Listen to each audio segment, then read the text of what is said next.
আমি আছো অৰুণাচলৰ কি আছিলে এখন নামটোৱে কেনেকুৱা চলি আছে সুন্দৰ পৰিৱেশ আপোনালোকে আহিব।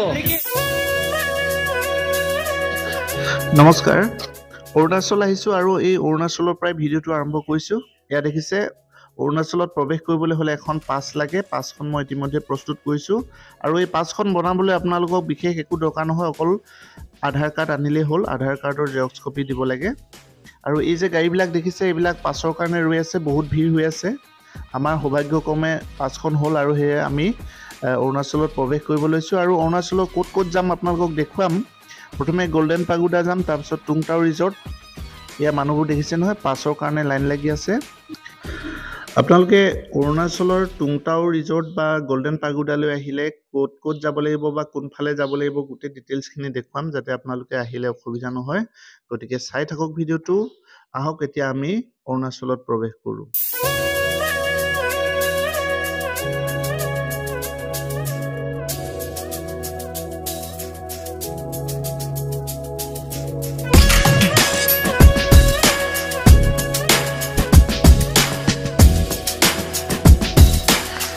ডিৰাগ গেটৰ পৰা প্ৰায় 1 কিলোমিটাৰ আহিলে মহাদেৱপুৰ পায়। এই ঠাইখিনি মহাদেৱপুৰ আৰু ইয়াতে বিশেষকৈ দেউৰীসকলৰ জনবসতিৰ ঠাই এইবিলাক।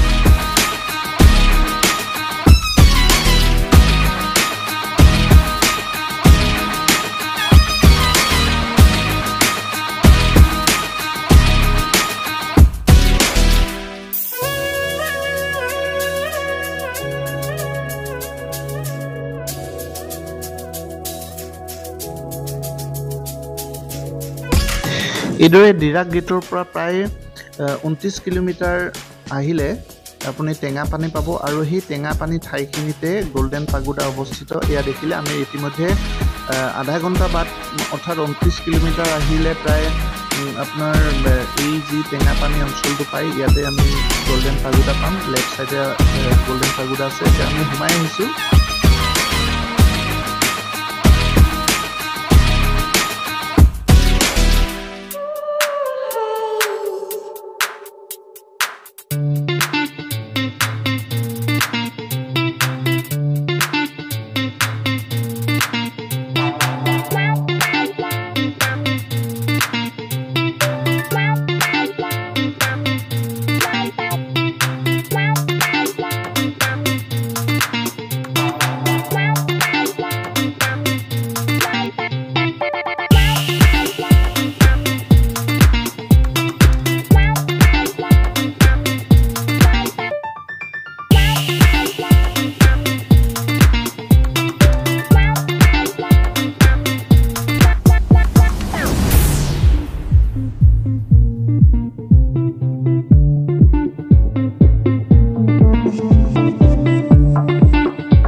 এয়াই হ'ল গল্ডেন পাগোডা। এয়া মই বেক চাইডৰ পৰা প্ৰথমে দেখুৱাইছোঁ, চাৰিওফালৰ পৰা দেখুৱাম আপোনালোকক।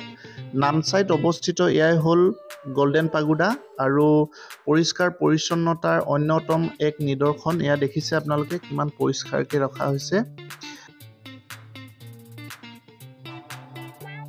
বুদ্ধদেৱৰ প্ৰতি যি ভক্তি তেওঁলোকৰ এই মন্দিৰৰ পৰাই প্ৰকাশ পোৱা যায়।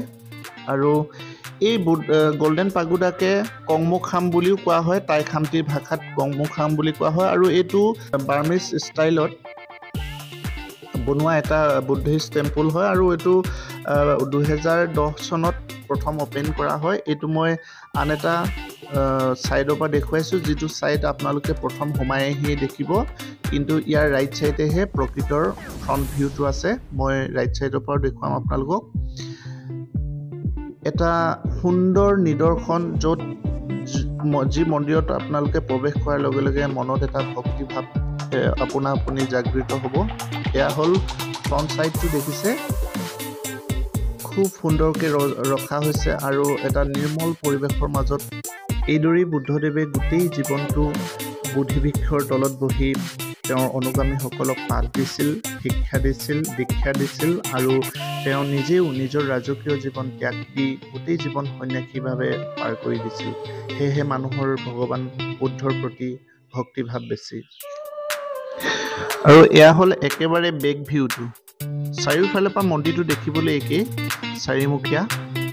এয়া হ'ল একেবাৰে বেক ভিউটো। আপোনালোকে পাছফালেও দেখিব কিছুমান মন্দিৰ আছে, যিবিলাক মন্দিৰ নতুনকৈ নিৰ্মাণ কৰা হৈছে কিছুমান, আৰু কিছুমান অলৰেডি কমপ্লিট হৈছে। গতিকে খুব সুন্দৰ পৰিৱেশ। ইয়াত আহিলে মনটো বহুত পবিত্ৰ লাগে, ভাল লাগে। বুদ্ধৰ প্ৰতি যি ভাৱ ভক্তি জাগ্ৰত হৈ উঠে। গতিকে আপোনালোকে নিশ্চয় এদিন আহিব, ভাল পাব ইয়াত।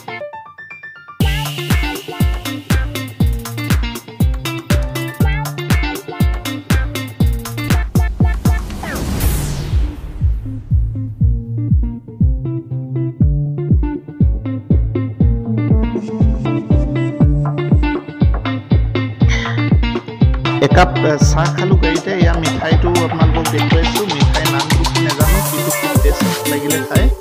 এতিয়া আমি গল্ডেন পাগোডাৰ পৰা ওলাইছোঁ টুংটাও ৰিজৰ্টলৈ। খুব ধুনীয়া পৰিৱেশ। আমাৰ ভৈয়ামৰ পৰিৱেশতকৈ পাহাৰৰ পৰিৱেশ এনেও ভাল। গল্ডেন পাগোডাৰ পৰা আগলৈ প্ৰায় 18 কিলোমিটাৰ গ'লে, আধা ঘণ্টাৰ বাট, প্ৰায় 18 কিলোমিটাৰ গ'লে আমি পাম টুংটাও ৰিজৰ্ট। ইতিমধ্যে আমি আহি টুংটাও ৰিজৰ্ট পালোঁ। ইয়াৰ বাহিৰতে দেখিছে, ইয়াৰ পৰাই আমি প্ৰায় আধা কিলোমিটাৰ দূৰত আছোঁ। ইয়াৰ পৰাই গাড়ী ইমান ভৰ্তি দেখিছে। এয়া অভাৰলোড বুলি শুনিছোঁ, তথাপিও ভিতৰত প্ৰৱেশ কৰি চাওঁ। এইখনে হ'ল টুংটাও ৰিজৰ্ট।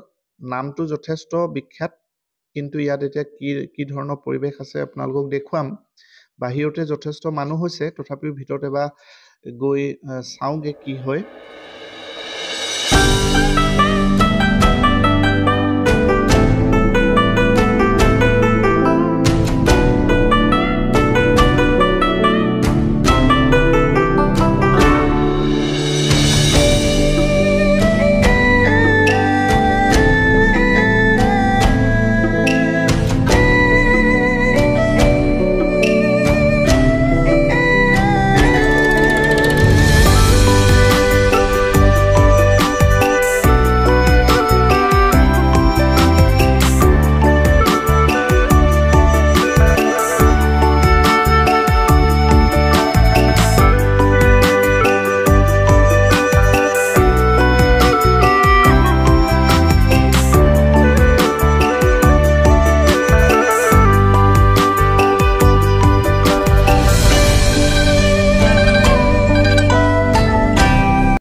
টুংটাও ৰিজৰ্টত যথেষ্ট ভিৰ কাৰণে আমি আহি দিলোঁ HK ৰিজৰ্টলৈ। অৰ্থাৎ টুংটাও ৰিজৰ্টৰ পৰা মাত্ৰ 2 মিনিটৰ বাট বেক হৈ দিলে, টুংটাও ৰিজৰ্টৰ পৰা 2 মিনিট বেক হৈ দিলে আপুনি পাব এইখন HK ৰিজৰ্ট।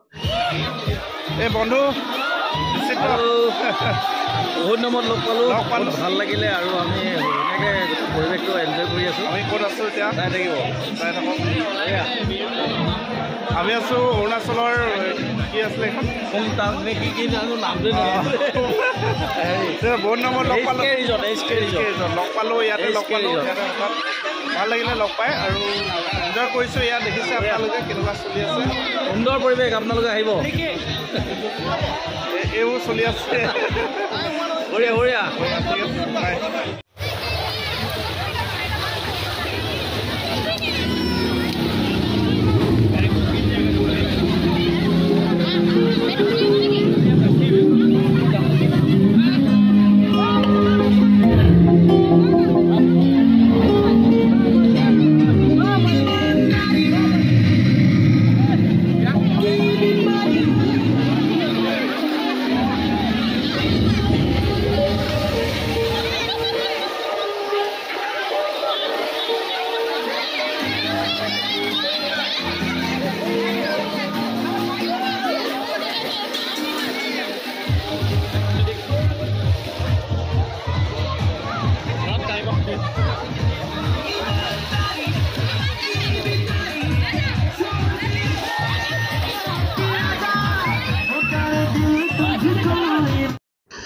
ভাল লাগিলে এই পৰিৱেশটো পানীবিলাক খুব ঠাণ্ডা ভাল লাগে ইয়াত আপোনালোকেও আহিব পাৰিব ফেমিলি লৈ খুব সুন্দৰ পৰিৱেশ গৰম বন্ধ চলি আছে গতিকে সকলোৱে ধন্যবাদ থাকিল